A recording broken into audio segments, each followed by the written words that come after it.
أنا الحقيقة اترددت كتير قبل ما أعمل الفيديو ده، لكن عملته لأني حسيت إنه آن الأوان أتكلم عن دكتور ضياء العوضي رحمة الله عليه. أنا لسه لحد دلوقتي مش قادرة أصدق إن الدكتور ضياء العوضي مش موجود بينا. كل ما أشوف رسالة تعزية جديدة أحس إنه قلبي بيتقبض تاني. ناس كتير قوي بتكتب لي وكأني فقدت حد من عيلتي. في الحقيقة أنا فعلا حاسة إني فقدت حد من أهلي. هو نجح يكون جزء من تركيبة كل بيت في مصر، بالرغم من إني ما قابلتوش غير مرة واحدة بس لما شرفني كضيف في حلقة من حلقات البودكاست. لما كان ضيف معايا في الحلقة ما كانش مجرد حلقة عادية بالنسبة لي. من أول ما قعد قدامي حسيت إن في طاقة مختلفة. كان هادي أحيانا وعنيف وعصبي أحيانا تانية، لكن في حضور قوي. عيني كانت بتلمع وهو بيتكلم عن النظرية اللي هو مؤمن بيها، وأنا كنت قاعدة أسمع بكل انتباه، لدرجة إني ما قدرتش أقاطعه في مواضع كتير عشان شايفة الإيمان المدهش اللي كان بينطق في كل كلمة بيقولها. كان بيحكي لي بكل صدق وبيستشهد بالقرآن والسنة في أماكن كتير جدا من كلامه.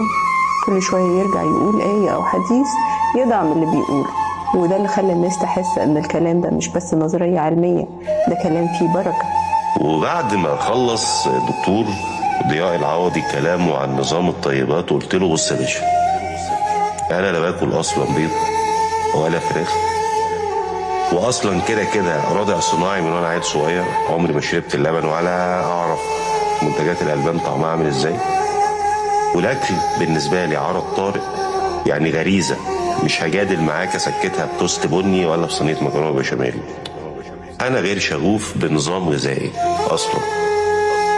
عينه لمعت وقال لي يا كريم بيه، مش انت مؤمن بربنا؟ قلت له امين. وبتقول في فيديوهاتك ان الشيطان مش بقرنين وشوكه وانما في منظومه قيم، وانك شايف ان القيم الرأسمالية هي ابليس بشحمه ودمه. قلت له ده لو عنده دم حصل. قال لي بس يا سيدي استلم بقى رأس الافعى. رأس الافعى منظومة كاملة هدفها تمص دم الناس. تسمع؟ قلت له اشتري. وسط ما بيبيع لي بعت له. فقال لي هذا فراق بيني وبينك.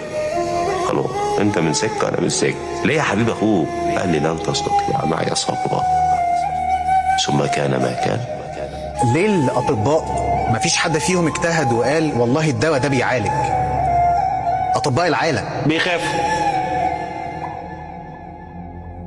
انا فاهم ان شركات الادويه علشان تشتغل ممكن تخبي طبعا حاجه زي كده، ماشي، شركات الادويه الكبيره اللي بيحكمها المؤسسات الضخمه اللي في العالم، بس الاطباء العاديين، الاطباء اللي موجودين في العالم كله، ايه السبب؟ بيخافوا ببساطه. ده احنا في حقيقه ولا خيال؟ انت عايز تقنعني ان مئات الملايين من الاطباء في العالم مفيش واحد ما خافش؟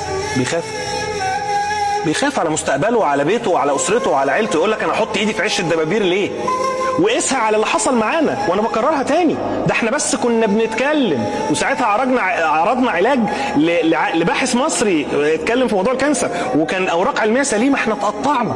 فما بالك بقى بالطبيب يكون ليه اسمه وسمعته وهو رجل خبير ان هو يطلع يتكلم يقول لك انا عندي علاج بسيط للكانسر يقدر يقضي على الكانسر تماما. بصراحه لا تنسوني من صالح دعائكم، وخلي بالكم من نفسكم، واستودعكم الله الذي لا تضيع ودائعه. اعلموا انما الحياة الدنيا لعب جيم ولهو وزينة وتفاخر بينكم هزار وتكاثر في الاموال والاولاد كمثل غيث شوية مطر بخت اعجب الكفار نباته ثم يهيج فتراه مصفرا ثم يكون حطاما.